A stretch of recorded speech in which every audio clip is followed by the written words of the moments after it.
Thousands of years before the events of Avatar the Last Airbender, there was Avatar Shana. This is the legacy of Avatar Shana.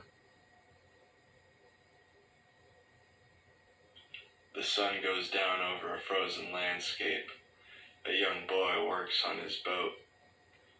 His name is Kona. He is from the Northern Water Tribe. He lives there with his parents and his grandparents. He is set to marry a young woman this afternoon. He is very upset about it. Kona goes to his grandmother, who he is very close with. He says, "Grandmother, I really do not want to marry this girl. Please do not make me." She says, "This is our custom. You do not have a choice."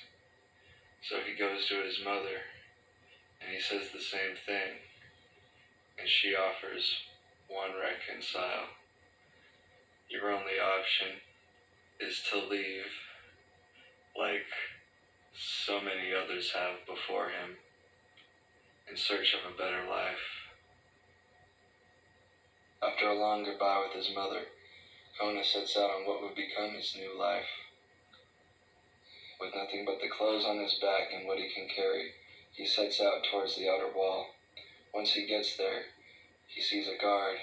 He tries to sneak past him, but the guard realizes he's there. The guard says, "Hey, what are you doing?" Kona says, "I have special orders to go outside the wall." He says, "Let me see your special orders." Kona pretends to grab something from his bag and blindsides the guard. Then, using his impressive water powers, he leaves a layer of ice over the guard, incapacitated, and runs out into the icy tundra, leaving the only life he has ever known behind, forever. Kona struggles across the landscape. He keeps going. A storm starts a-brewing. He starts getting really cold. It starts blowing snow everywhere. He can barely see. He protects himself with a water shield all around him. He needs this, otherwise the storm would quickly overtake him. It's a strong, strong water shield, but he can barely hold it because the storm winds are blowing so hard. He walks for hours until an animal sees him in the night and rushes him, breaks through his water barrier and slashes his face. It's a bear. It attacks him, a polar bear. He starts to attack. Kona is knocked to the ground by the strong force of the bear, but then using his impressive water-bending abilities, he overpowers the bear and puts him to the ground. Standing up, he is rushed again by the bear. He then uses his powers to encapsulate the bear in ice quickly, using the storm around him. Then, he lets his head free so that the bear can breathe and see, but the bear still tries to bite him. Kona understands this animal.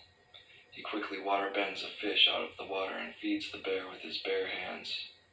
And then, the bear understands this, and a bond is formed between the two.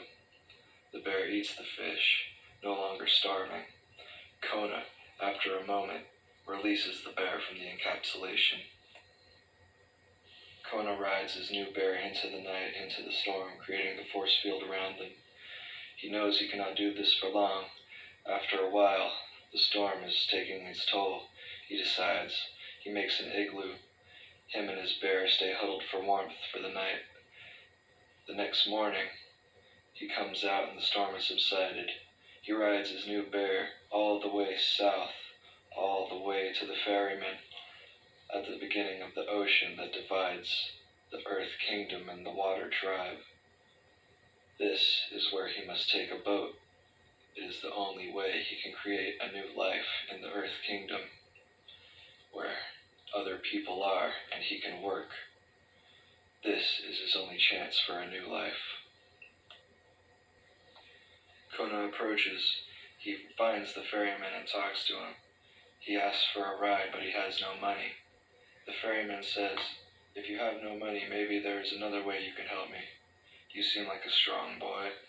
Some other boys have been harassing me lately. They have been trying to get me for money. The only money I have is from this ferry business. It is how I make my living. If you protect me the next time they come, I'll give you a ride to the Earth Kingdom. You and your bear. Kona agrees. Kona stays in this place and waits for a few hours, and sure enough, the other boys show up. They go to harass the ferryman, but Kona is there to protect them this time. They threaten the ferryman as usual to give up the money.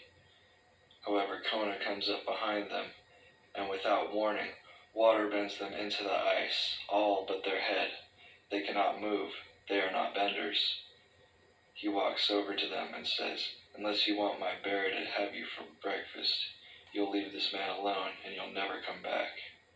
The boys agree and they run off after he lets them out of the water. Then, of course, as agreed upon, the ferryman is so grateful he gives him a ride all the way to the Earth Kingdom.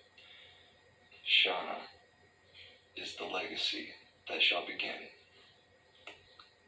Once Kona gets to the ferry station in the Earth Kingdom, he realizes that people are giving him dirty looks. People do not like him for some reason. He walks around but does not realize that people are planning to attack him because he is different. He walks through the station, and once he leaves, almost immediately he is confronted by several young men, asking him where he is from and why he is here. He says he is leaving his home and searching for a new life. He is not looking for any trouble. He is just passing through.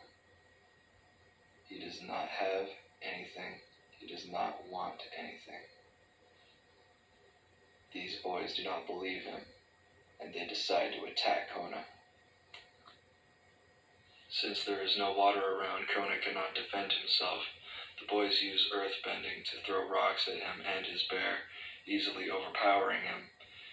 Kona, once on the ground, is about to be attacked, but suddenly, two of the boys are thrown, and one of the boys is hit by a large rock. A woman stands behind them. He says, "Leave him alone, he's not doing anything." She comes up, and she says, "Unless you want more, I suggest you leave." The boys oblige her and say they do not want any more trouble. They leave, and they're never seen again. "Thank goodness," says Kona. "I had no idea people were so hostile to waterbenders around here." She says, "Do you live under a rock?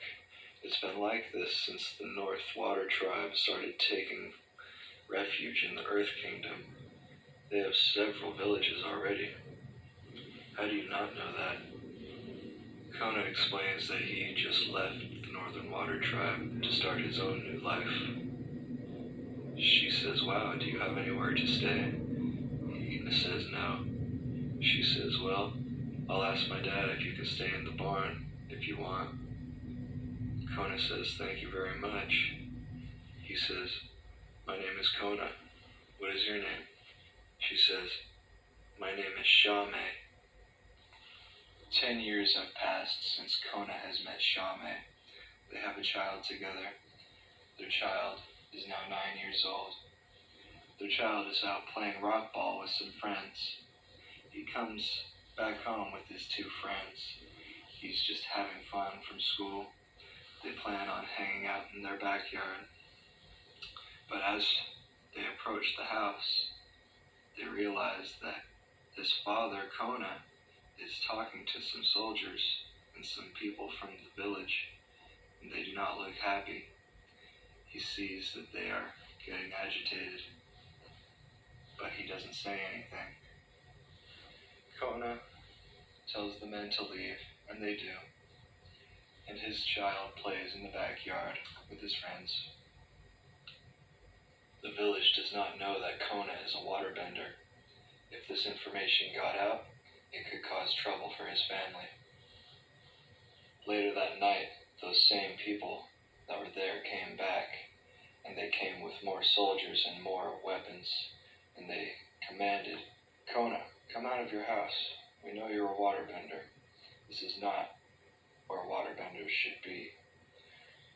Kona, denying being a waterbender, runs back into his house. However, Shame comes out and decides she is not going to take this. She builds a huge walk ball using her earthbender abilities. She does not let them pass. They start to attack the wall with other big rocks, but she is stronger than them. Shame cannot hold the wall. She has to run back inside as her wall comes down from all the other earthbenders attacking. She knows that it cannot sustain it. They are going to be attacked and overthrown by the village.